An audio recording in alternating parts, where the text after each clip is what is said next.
청취자 여러분의 건강을 응원합니다. 라디오 특진 김도원입니다. 네, 안녕하십니까. 수험번호 19번 김도원입니다. 지금 이 순간 지금 여기 간절히 바라고 원했던 이 순간 왜 이래? 지금 이러면 안 되는데 못 참겠다.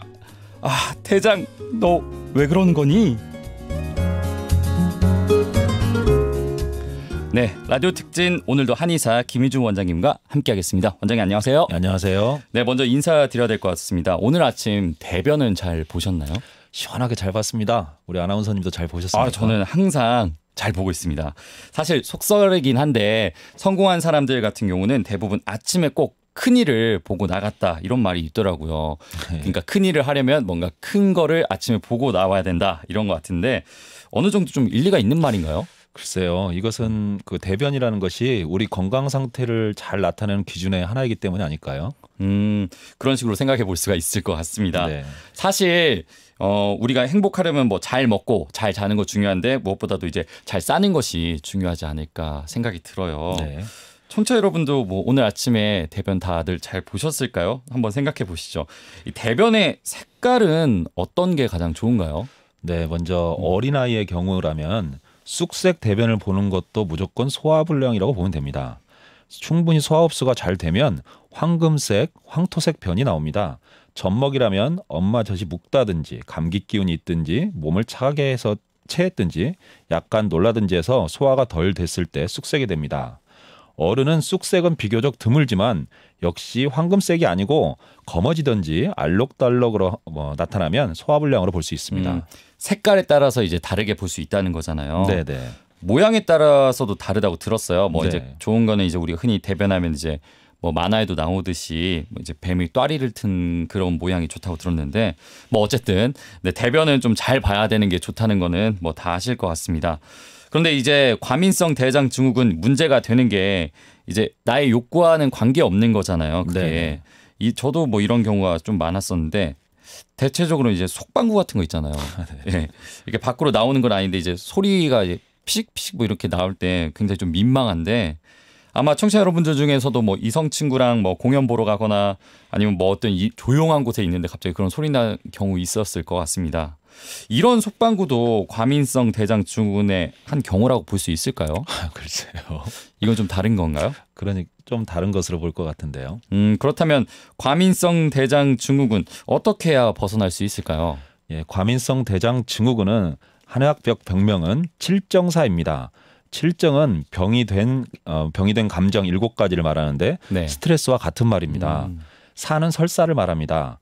이때 곽향정기산이라는 처방을 씁니다. 한약재 곽향만 차로 마셔도 금방 배가 편해짐을 느낄 수 있습니다. 설사는 대장이 제 기능을 못하기 때문입니다. 스트레스를 받으면 피가 전부 내장 바깥으로 나갑니다. 뇌와 팔다리로 가게 되어 있어서 대장에 피가 부족해지고 약간 쥐도납니다. 그러면 아프게 됩니다. 핏기 없는 대장이라 늘어나기 쉬우니 조금만 가스가 차도 꽉 찼다고 느껴집니다. 긴장을 풀어야 대장으로 피가 갑니다. 곽향이 몸 긴장을 풀어서 대장으로 피를 보내는 약입니다. 추가 질문 더 드려볼게요. 이 방귀 얘기를 해야 될 것 같은데 아직까지도 이제 방귀 끼면은 좀 민망해하는 경우가 많잖아요. 네네. 뭐 어떤 분들은 나는 평생 방귀 껴본 적이 없다 뭐 이런 사람도 있고 있는데 방귀의 횟수나 냄새 있잖아요. 네. 이런 것들은 건강이랑 어떤 관련이 있죠? 네, 어릴 때 방구를 끼면 소화가 잘 돼서 그런다는 말을 흔하게 합니다. 그런데 방귀도 냄새에 따라 다릅니다. 냄새가 나는 방귀를 자주 끼는 건 소화불량입니다. 무엇이든지 잘 삭으면 악취가 나지 않게 되는데 방귀도 마찬가지입니다. 따라서 냄새 없는 방귀는 괜찮습니다. 흔히 위와 장의 활동이 덜 좋은 사람을 치료하다 보면 없던 방귀를 끼기 시작하는데 이것은 내장이 움직이는 징조이니까 좋은 경과입니다. 그러다가 점차 냄새도 없어지고 방귀도 끼지 않게 됩니다.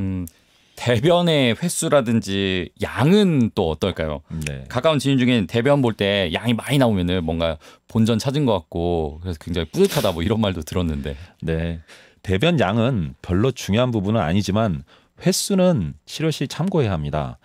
설사도 아니면서 하루에 2-3번 보든지 변비도 아니면서 며칠 있어야 보는 것은 비록 대변의 굵기가 정상이라고 하더라도 장의 상태가 썩 좋은 편은 아닙니다. 네. 매일 보면서도 시간이 많이 걸리든지 또 힘이 드는 것은 습관이 나쁘거나 장이 약한 편입니다.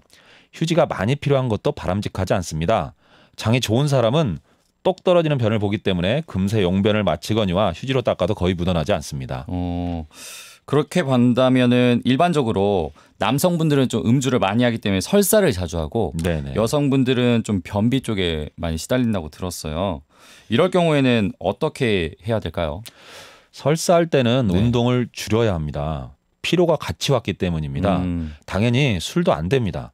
술은 처음에는 따뜻하지만 다음날 가면 차가운 성질만 남게 되어 결국 대장을 차갑게 합니다.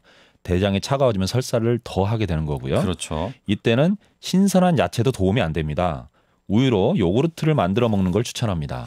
그렇다면 이제 변비에 걸린 여성분들 같은 경우에는 운동을 하면 좋겠네요. 아, 그럼요. 네. 스트레스로 변비가 오는 경우도 있는데요. 이 경우는 대장이 피부적으로 움직임이 둔해졌기 때문이고요. 이때는 운동이 도움이 됩니다. 달리기만 해도 확실히 좋아집니다. 그러면 변비약 먹고 운동하면 좋은가요? 그런데 스트레스로 인한 변비의 경우에는 보통의 변비약을 먹으면 안 됩니다. 보통의 변비약은 대장 운동이 너무 왕성해서 수분을 다 빨아들였을 때 대장 운동을 떨어뜨립니다. 하지만 지금은 이런 젊은이 대장이 아니라 노인의 대장이 되어 있는 것입니다. 이때는 대장을 움직이게 하는 변비약이 필요합니다. 흔한 한약으로는 지각이라고 불리는 익은 탱자가 있습니다. 네, 이런 정보 참고하셔서 무엇보다 잘 싸는 것이 중요하다는 것을 잊지 마시길 바라겠습니다. 오늘 하루도 뻥뻥 뚫리는 하루 보내시길 바랄게요. 지금까지 청담 한방병원 한의학 박사 김희중 원장님과 함께했습니다. 오늘 말씀 고맙습니다. 네, 감사합니다. 네.